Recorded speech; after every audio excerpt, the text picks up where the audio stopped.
இன்றைக்கி சிஸ்டர்ஸ் கிச்சனில் என்ன குழம்பு வைக்கிறதுனே தெரிலங்க.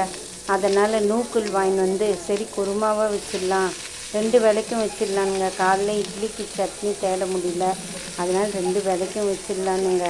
நான் வந்து அந்த வெந்தய தோசைக்கு ஏற்கனவே அரைச்சி வீடியோ போட்டிருக்கேங்க, போய் செக் பண்ணி பார்த்துக்கங்க. இது வந்து தக்காளி, வெங்காயம், இஞ்சி, பூண்டு, பட்டை, லவங்கம், பச்சை மிளகாய் 2, இஞ்சி, பூண்டு எல்லாம் சேர்த்து நல்லா 1 ஸ்பூன் எண்ணெய் ஊற்றி வதக்கிக்கங்க. மஞ்சத்தூள், உப்பு போட்டு வதக்கிக்கங்க. பாதி உப்பு காய்க்கு போட்டுக்கோங்க. 5 ஸ்பூன் மிளகாத்தூள் போட்டுருங்க. காயை தனியாக வேக வச்சுக்கோங்க. தேங்காய், சோம்பு 1 ஸ்பூன் உடச்சிக்கல்ல போட்டு பாதி சோம்பை எடுத்து வச்சுருங்க தாளிக்கிறதுக்கு. இந்த வதக்கந்த ஆற வச்சு இந்த தேங்காய் கூடையை போட்டு நைஸாக அரைச்சி வச்சுருங்க. இது ஒரு பக்கம் ஸ்டவ்வில் போட்டுருங்க.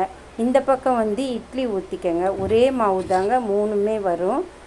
ஆப்பமும் நல்லா பஞ்சு போல் வரும். என்னென்னா வெந்தயம் கூட போடணும், அவ்வளோதான் வித்தியாசம். இது உடம்புக்கும் ரொம்ப நல்லது. டயபெட்டிஸ் இருக்கவங்களுக்கும் கொடுக்கலாம், குழந்தைங்களுக்கும் கொடுக்கலாம்.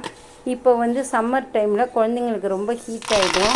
இந்த மாதிரி ஆப்பம் தேங்காய் பாலோடு கொடுத்திங்கன்னா அவங்களுக்கு வெந்தயத்தில் நம்ம செஞ்சோம்னே தெரியாது, கசப்பு எதுவுமே தெரியாது. இந்த மாவில் குழந்தைங்களுக்கு இந்த மாதிரி வெந்தயத்தை சேர்த்து கொடுங்க. சாதாரணமாக இது போடுறது தான், பச்சரிசி புழுங்கரிசி போட்டு.